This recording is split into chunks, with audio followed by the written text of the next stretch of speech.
Então, Lulu Santos foi ou não foi arrogante naquele caso em que ele pediu pro público parar de bater palmas? Eu tô falando desse trecho de vídeo aqui.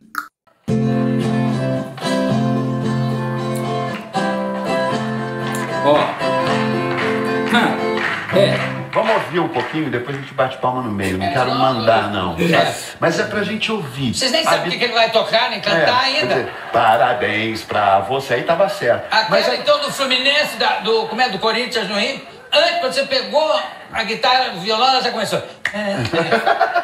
Comporte. É legal, eu sou a pessoa que mais precisa e gosta da participação e da voz das pessoas. Cantar é legal e ouvir também é. Palminha é meio... Então vamos lá. Vamos.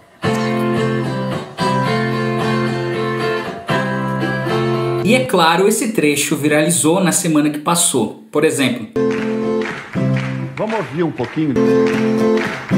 Vamos ouvir um pouquinho, depois a gente... Vamos ouvir um pouquinho, depois a gente bate palma no meio. Né? Então, eu vou fazer uma análise musicológica do que é que realmente está acontecendo aqui, em termos, inclusive, socioculturais. O que aconteceu aqui, afinal de contas? Mas não se pegue muito na palavra musicologia. Isso aqui é uma análise bem simples que todo mundo que se interessa por arte, por artistas, por espetáculos, apresentações e música, todo mundo vai entender o que eu vou falar aqui. Então, Lulu foi arrogante ou não foi? Coloca já agora a sua resposta, o que você acha sobre esse assunto aqui nos comentários. Vamos comentar mesmo, pessoal. Se inscrever também no canal, dar like, é muito importante nesse momento que vocês façam isso. Já pela minha parte, eu vou dar minha resposta só no final. Veredito do que é que está acontecendo aqui só no final do vídeo. Então, por favor, fica até o final. Porque não é sobre a arrogância de um indivíduo isolado, mas é sobre todo um conjunto de crenças, tá, pessoal? Crenças e hábitos culturais, coisas que a gente faz às vezes sem pensar, no automático, e que estão entre o artista e o público, que tanto o público quanto o artista concordam sobre essas coisas. Numa palavra, esse é o terrível paradigma da obra da música ocidental de origem europeia. E eu vou revelar para vocês o que obra, artista, gênio, apresentação, música enquanto uma forma de apresentação, o que isso tudo tem a ver com o caso do Lulu Santos aqui. Salve, eu sou Serafim, sou compositor, professor, mestre em musicologia. E é pela musicologia que a gente vai fazer esse caminho juntos. Eu não sei porque eu fiz essa pausa no final, sinceramente, eu pensei que ia dar algum efeito com a minha voz, alguma coisa assim.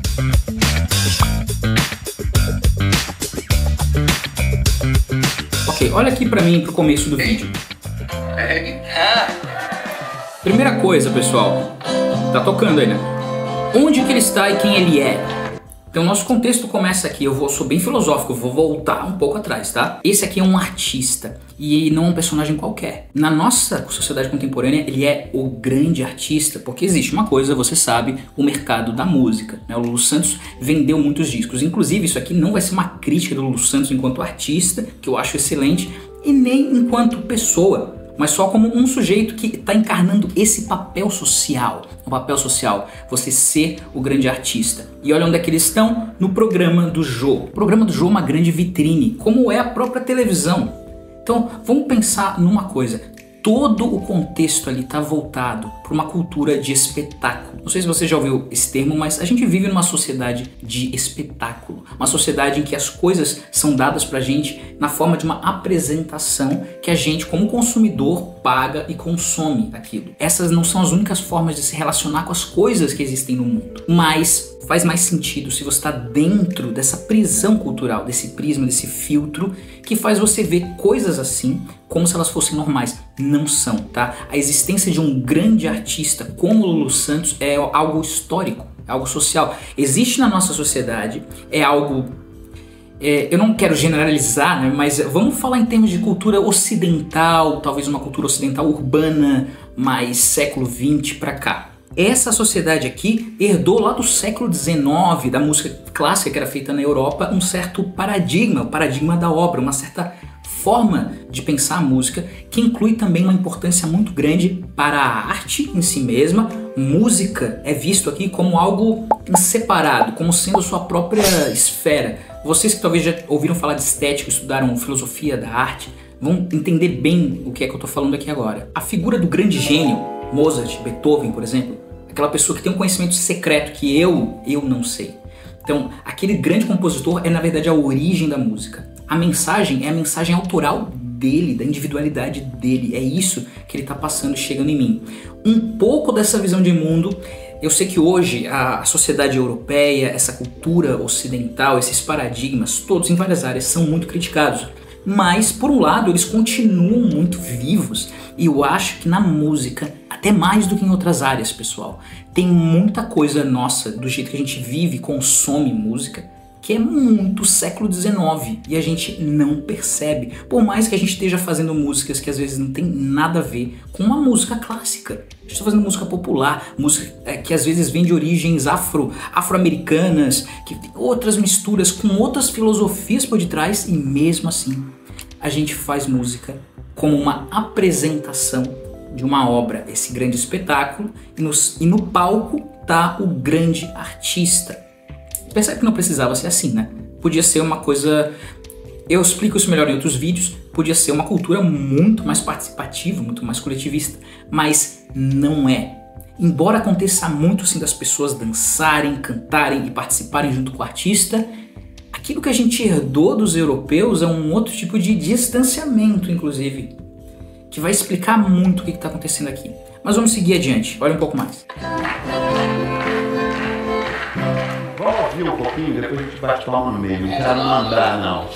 A primeira coisa que eu não quero mandar é que o Lulu Santos já está se sentindo mal, porque ele sabe que a única forma que as pessoas vão interpretar o que ele está fazendo é como se ele fosse muito arrogante. Eu acho que é uma armadilha que é difícil de sair. O problema, pessoal, é que isso que a gente está chamando de arrogância, é que identificando no Lulu Santos, na pessoa dele, né? Outros músicos não fariam isso, mas os outros músicos sentem isso também. Algum tipo de incômodo, não todos, tá? Isso é um tipo de mentalidade musical. Algumas pessoas pensam assim, como ele, e não agem. Outras pensam e agem também. Então, o problema aqui é realmente algo que é da classe dos músicos como um todo. Ou pelo menos dos músicos profissionais, ou pelo menos daqueles que nós chamamos de os artistas. Os grandes artistas, esse conceito bem romântico. Por que a gente dá esse valor para esses grandes artistas? Eu acho que o que o Lulu Santos está fazendo agora não é nem um pouco arrogante no seguinte sentido. Ele só está reproduzindo um padrão cultural. Porque o que importa no fundo não é nem o artista, mas é a obra de arte. Falando rapidamente desse conceito, tá? Quando eu digo obra de arte e música, é a composição, é a canção. É aquela canção específica que o Lulu Santos está tocando. Ainda que a performance musical, esse momento da ação, como o Lulu Santos está ali no Jô, aquele momento da ação não exige nenhuma obra, nenhuma canção, nenhuma composição. É muito mais comum que tenha composição.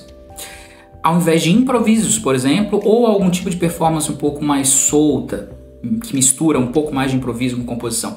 Geralmente, as pessoas tendem a apresentar, esses artistas tendem a apresentar uma composição, seja que eles fizeram ou não importa aqui, mas a performance é sobre isso. Então, não sei se isso é surpreendente para você, mas essa coisa tão óbvia, né, banal de subir num palco, apresentar uma música para alguém.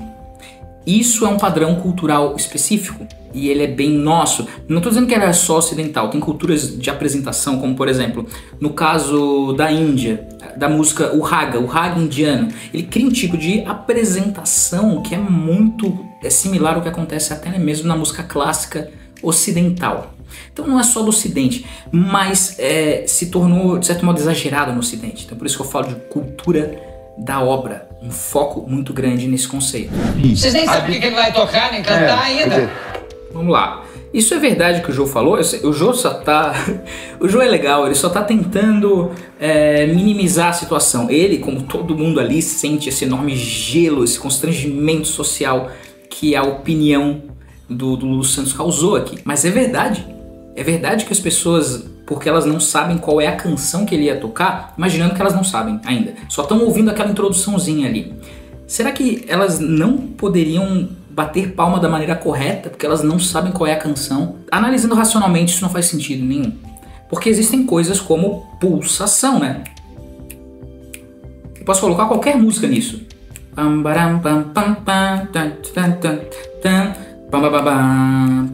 Inclusive, é próprio do cérebro humano, é neurológico, que o cérebro reconheça ritmos regulares quando ele ouve, que é o caso da introduçãozinha que o Lulu Santos está tocando, tá? Ele ouve que tem um padrão regular de repetição. A cada tanto tempo você tem ali um tempo musical. O cérebro entende, reproduz isso e a gente fica conectado, sincronizado com ritmos regulares com muita facilidade. É uma coisa humana.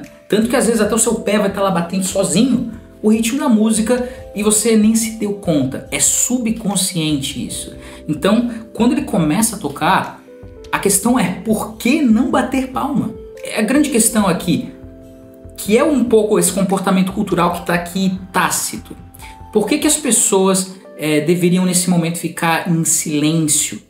De acordo com o Lulu Santos, o que ele está pensando? O que o Lulu Santos está trazendo, que muitos não têm coragem de trazer, é justamente o paradigma da obra. É justamente a ideia de que, olha, eu estou apresentando aqui uma canção, uma composição, então ela não é uma improvisação, tá? Isso foi escrito num outro momento, isso já está pronto, é como se existisse no astral. E aquele é o momento então da realização daquela obra. Toda a nossa cultura ocidental é voltada para o conceito de obra e para a apresentação dele. É por isso que o artista é grande, porque ele está ligado à produção e apresentação dessa obra. Tanto que improvisação musical, você tocar sem obra nenhuma, é uma ideia meio lado B na nossa cultura. Não sei se você percebe isso. É estranho improvisar, é difícil improvisar, é arriscado improvisar. Por quê? Porque o mais comum nessa cultura é você aprender uma canção e executar ela tal e qual. Então, é muito natural que um artista que esteja possuído por esse paradigma da obra, que ele simplesmente regurgite essa ideia se ele não tiver travas, né? Se ele não tiver papas na língua, que é o caso do Lulu Santos. Então, como o Lulu Santos não tem papas na língua, acaba aparecendo aquilo que muitas outras pessoas também acreditam. Quando elas são músicos sérios, às vezes, quando elas são músicos profissionais, muitas vezes, porque dentro do nicho da música corre esses preconceitos, porque são formas de acreditar como que a música deveria ser e o que é boa música e sobre o que está acontecendo aqui, basicamente. Qual é o real motivo? O real motivo é assistir aquela obra. Não é participar pegando em pauzinho, tocando, nem batendo palma. É para apreciar. Essa ideia de uma apreciação no qual você não dança, não bate palma, não faz nada, tá sentado ali, programa de auditório, só ouvindo e bater palma, você até atrapalhou o artista. Essa ideia é muito pouco participativa. Esse não é o padrão geral da música em outras culturas, na maioria das culturas eu diria, e na maior parte da história da própria música europeia ocidental. Então, eu queria que vocês soubessem disso. O grau de não participação, que é tão comum aqui das pessoas do auditório com relação à música no palco, isso é esquisito, é estranho, deveria ser considerado como algo, coisa peculiar, mas não, é muito comum. E as pessoas ficam constrangidas e param de bater palma naquele momento, sem meio que saber o que fazer, porque na verdade elas sabem que elas estão dentro desse mesmo acordo com o artista. Elas estão nesse acordo de que ele é o grande artista. Elas estão nesse acordo com ele de que elas foram ali para assistir a grande obra sendo executada de uma maneira mais ou menos perfeita pelo grande artista autoral.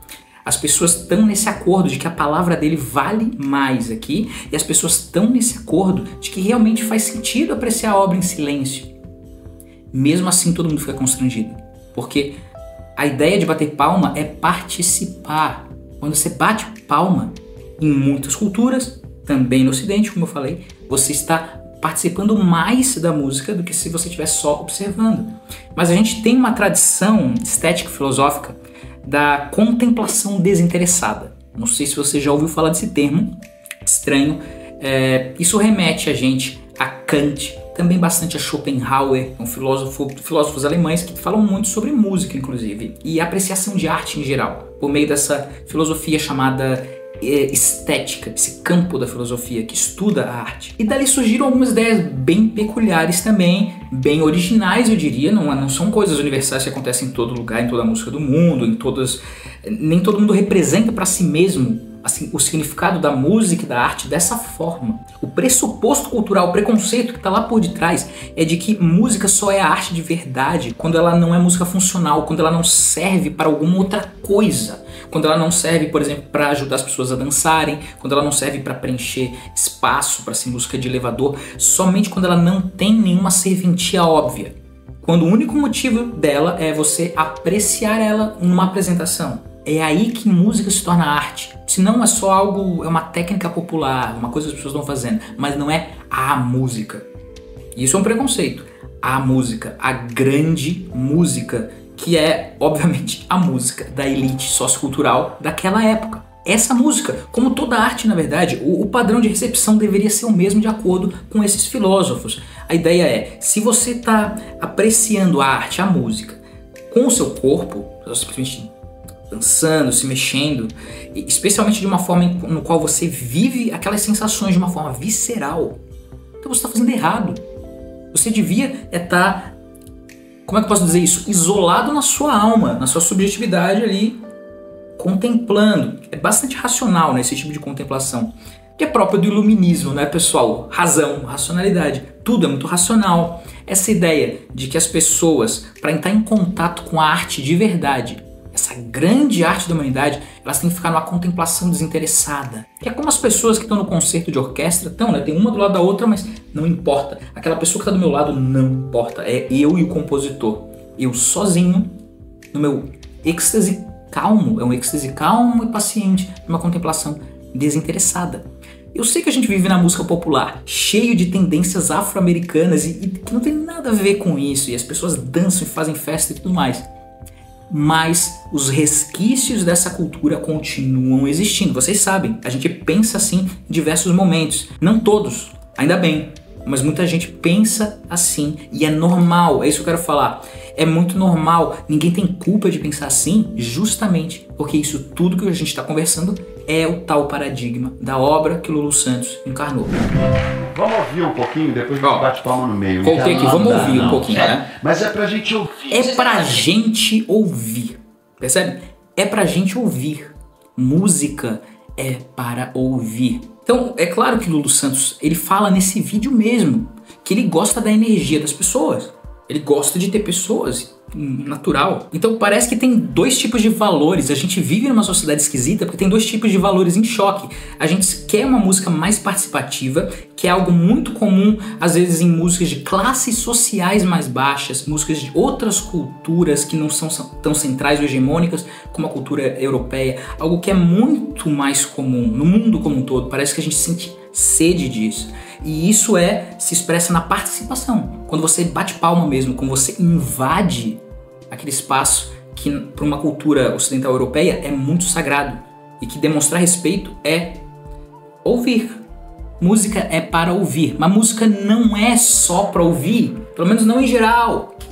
Música também é para dançar, também é para bater palma, também é para participar. E música também é música funcional, que tem uma funcionalidade. É a música para um funeral, para uma festa, a música do baile funk. O evento que importa é o baile funk e todas as relações sociais que estão acontecendo ali e aquilo que as pessoas buscam ali. A música está a serviço disso. Pode altera um pouco os compassos do funk de modo que ele se torne muito experimental e não mais surta o efeito que ele geralmente surtia no baile funk, e você vai ver que essa música vai ser ostracizada. As pessoas não vão querer ouvir essa música. Então não é o estilo funk, no caso, que evolui sozinho, mas é ele sendo funcional pro baile funk. É essa conexão entre o estilo musical e o evento sociocultural que está acontecendo. E o servir às pessoas, portanto, para que as pessoas tenham um momento legal, uma celebração, um ritual mesmo, feito entre artista e público. Isso que eu estou descrevendo agora é muito comum e todos vocês já sentiram isso. A gente fala sobre essas coisas. Eu só queria revelar que esse é o padrão natural não gosto dessa palavra. É o padrão mais comum que você vai encontrar de maneiras de lidar com a música, de pensar e viver música em várias culturas do mundo inteiro. Vejam etnomusicologia sobre isso e também na história da música ocidental. E eu sinto que isso também está no Lulu Santos, como está na maioria dos artistas que fazem parte dessa música pop, em qualquer estilo. Na nossa música popular a gente tem esse conflito, a gente tem muita coisa que são valores, elementos éticos e estéticos também de outros povos e de outras classes sociais e tudo misturado, certo? Um grande hibridismo, assim. Mas aquela cultura mais hegemônica lá do século XIX, ela tem um status de poder diferente, certo? Então ela meio que fica por cima e a gente vive esse conflito na música popular. A gente sabe que música popular é as pessoas se mexendo, é as pessoas fazendo barulho, é as pessoas batendo palma, é as pessoas participando. E isso é mais importante que a obra. Isso é mais importante que ouvir. Isso é mais importante até que a expressão individual e superautoral do grande artista. Música em geral é sobre isso, é aqui, na nossa sociedade, no nosso tempo, nesse momento agora, no Jô, é aqui que não é. A gente não sabe o que é um grande artista sem utilizar essa herança romântica, sem romantizar um pouco a figura do artista, que é sempre muito individualista. Essa é a figura do artista, é um ponto de singularidade, um ponto individual. Assim como a obra também, várias coisas, né? Pontos individuais. Esse tipo de cultura de vários pontos, várias coisas que são apresentadas aqui, tá em conflito com aquela outra cultura do tipo participar em geral. É isso, pessoal. É isso que queria que vocês tirassem desse vídeo. Existem duas culturas diferentes em choque aqui. E é porque essas duas estão em choque, mas ambas são legítimas. Porque a gente não conseguiu revelar pra gente mesmo o que é que está acontecendo aqui. Então as duas acabam sendo legítimas ao mesmo tempo, gerando um choque. E esse choque se revela na forma de constrangimento. O Lulu Santos se constrange porque ele está sendo ali o paradigma da obra, mas ele sabe que música popular não é sobre você ser esse tipo de artista que pede para ficar em silêncio, para apreciar a grande obra. Isso é coisa de músico clássico. Ele sabe disso. Mas ele também quer se ver como grande artista, e esse é o modelo de grande artista que ele tem, de grande obra que ele tem. Não quero dizer que eu conheço ele ou passa na mente dele, eu posso estar totalmente errado, mas é o que transparece esse personagem social que ele encarnou naquele momento. Eu acho que é isso, sabe? No fim, essa coisa do Jô, da grande vitrine, ele tá num lugar ideal para uma apresentação super formal, bem parecido com a ideia de música clássica, por mais que pareça meio informal aqui. Ele tá num palco também, isso aqui é um palco. Quando o grande artista começa a grande obra, ele quer o máximo de atenção das pessoas, porque os artistas percebem que as pessoas não conseguem se focar na narrativa que eles construíram. Ser um compositor é escrever uma narrativa, que é uma sequência psicológica, que o ouvinte vai ouvir e vai ficar ligadão. E você quer chamar a atenção dele, você quer roubar a atenção dele. Você não quer que ele fique distraído. Você não quer que ele olhe pro lado e converse com outra pessoa, parece ser desrespeitoso. Mas, de novo, eu digo pra vocês, não é em todo lugar que é não. Não é tão desrespeitoso assim. O cara tá tocando e você olha e conversa com outra pessoa. Não é em todo lugar que isso é desrespeitoso. Isso, como vocês podem perceber, é um tipo de elitismo. É um elitismo musical. E essa é a cultura de uma elite. Ele tá, por mais que não seja ele pessoalmente, mas ele representa a visão de mundo de uma elite sobre o que é música e o que as pessoas devem fazer em música. Ele não é arrogante, enfim. Ele não é arrogante. Ele vive esse papel. E daí não tem como não ser arrogante cumprindo esse papel do paradigma da obra numa cultura popular como a nossa, que vive e que tem sede de mais participação por parte das pessoas. Menos apresentação, mais participação. É por isso que muitos de vocês saem para dançar, não para assistir uma performance. É música, vocês estão fazendo música. Vocês estão dançando, estão fazendo música. Mas não tem a ver com ouvir uma obra, certo? Tem a ver com estar dançando e estar se conectando com outras pessoas naquele momento. É sobre isso. Então, participação, que todas as pessoas façam alguma coisa, não fiquem só paradas, distantes e ouvindo naquela contemplação desinteressada da obra. É essencial isso. Só pra terminar, vamos ver um pouquinho mais. Vocês nem sabem o que ele vai tocar, nem cantar ainda. Parabéns pra você, aí tava certo. Vamos comentar sobre isso, tá? Uma parte mais prática do vídeo, falar um pouco mais de música mesmo. Se fosse parabéns pra você, tava certo. Primeira coisa, vamos ver. Tava certo essa palma? Ó, ele vai tocar? Vamos lá. Tá, 2, 3, 4, 1. Tá certa a palma, tá? Não tem nada equivocado musicalmente aqui. Então, essa não é a ideia. Se você tinha a impressão de que, no Parabéns Pra Você é assim que se faz, mas nessa música do Lulu Santos não é assim que se faz, você tá errado. Pode fazer isso em qualquer lugar. esse não é o problema aqui. De novo, é o que eu falei antes sobre o que o Jô tinha dito. Você não precisa saber qual é a canção para começar a bater e entrar numa pulsação. E aqui eu tô mostrando para vocês que o compasso dele tava lá. Tá. E as pessoas estavam com as palmas exatamente aqui. Tu, tá. Pelo menos elas se acertaram em algum momento. Ficaram com as palmas certinho onde teria que estar. Mas isso não necessariamente é agradável para um músico. E aí que esse é um ponto mais sutil. Então, primeiro, não tem nada essencialmente errado aqui. Então ele realmente pediu para parar. Ele não precisava ter pedido para parar. Ele podia muito bem ter deixado continuar, que não estaria tudo tipo desengonçado. Estaria encaixado de um certo modo. Porém, esse é o ponto. A gente está falando muito de música popular, né? Dessa outra cultura que tem muitas tendências afro-americanas, que tem um tipo de ethos mais participativo, muito mais ritmado, muito mais corpo, certo? Essa é a cultura da nossa música popular, de certo modo. Ainda que ela seja a cultura de apresentação, ela é isso. E aí o groove domina, você sabe? A gente não quer só ouvir um ritmo quadradinho, que nem esse. Pá, pá, pá, pá. Ele deu o exemplo perfeito para mostrar você. Para ver, pá, pá, pam, pam, pam, eu tô em 3 agora. Isso é o que as pessoas diriam que é muito branco. De certo modo, é muito europeu, porque na Europa tem aquela grande complexidade harmônica, mas simplifica demais o ritmo, né? Se você concentra só no ritmo do que as pessoas estão tocando, música clássica às vezes é um pouco pobre, ou muito pobre perto de culturas como as várias culturas africanas, por exemplo. Então, como a gente tem muita, principalmente aqui no Brasil, tem muito mais influência afro, de pensamentos mais orientados para essa linha, é muito comum que as pessoas não queiram tocar sempre no 1. Pelo menos músicos, tá? Muita gente não vai entender isso. Mas é interessante você não bater no 1 desse tempo. 4.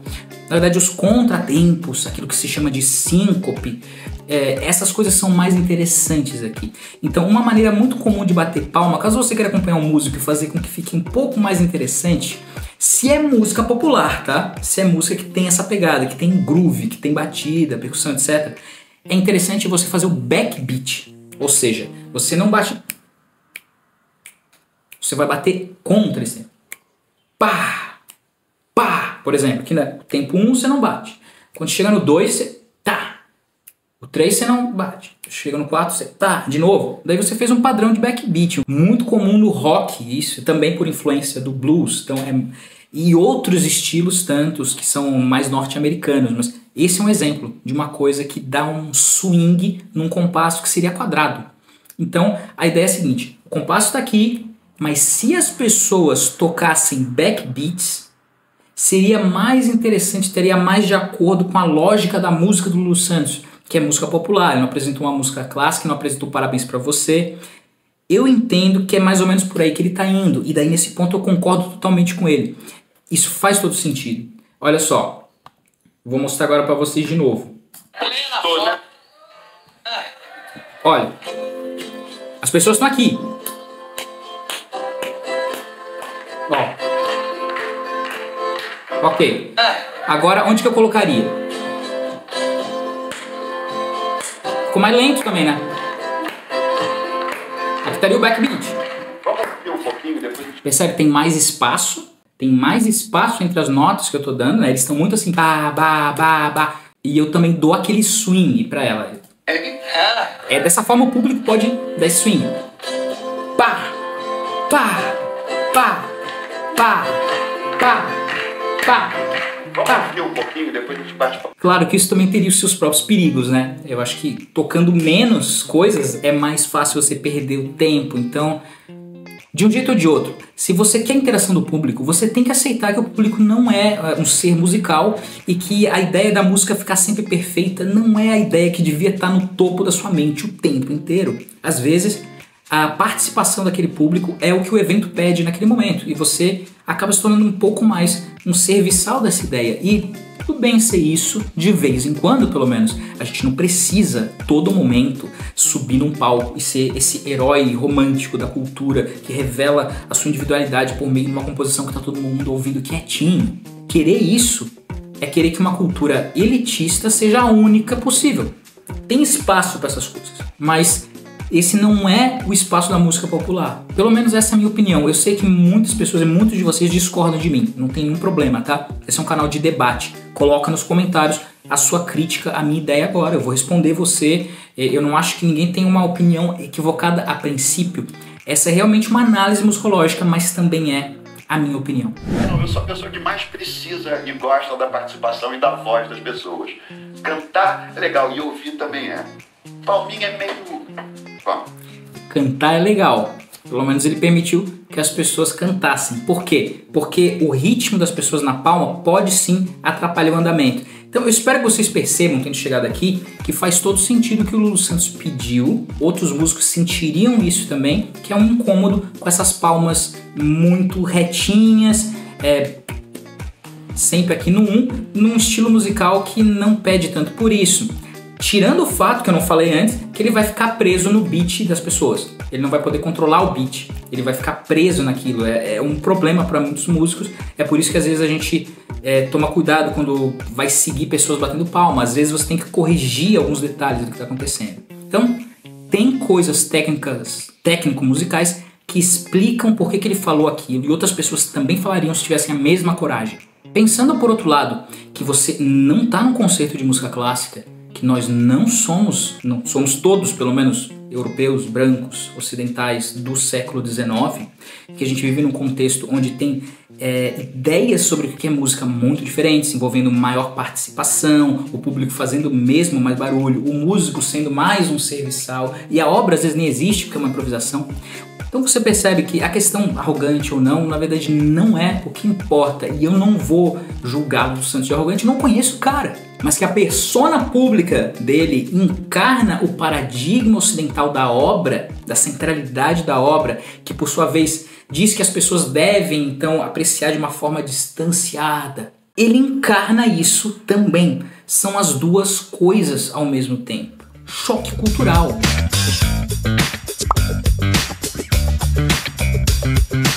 Ok, me diz o que isso te fez pensar. Me diz onde é que você tá com a sua mente agora. Eu preciso te acompanhar para saber como é que as minhas ideias fizeram algumas diferenças aí na sua cabeça. Escreve para mim nos comentários e, por favor, pelo amor de, se inscreve no canal. Tem poucos inscritos ainda, a maioria das pessoas está assistindo e não está se inscrevendo. Então se inscreve, ajuda muito a gente, e assiste os meus outros vídeos. Inclusive, para aí, assiste esse vídeo específico aqui, porque muito do que eu falei agora, dessa crítica, chamemos assim, ela está baseada em alguns autores, alguns musicólogos ou etnomusicólogos também. Um fundamental para o vídeo de hoje é esse daqui. Onde é que eu vou colocar a minha mão? Aqui, né? Isso. Esse daqui. Agora olha para a câmera. Esse daqui do card. Não é card, está no final do vídeo. Esse daqui da tela final. Beleza. Serafim saindo fora.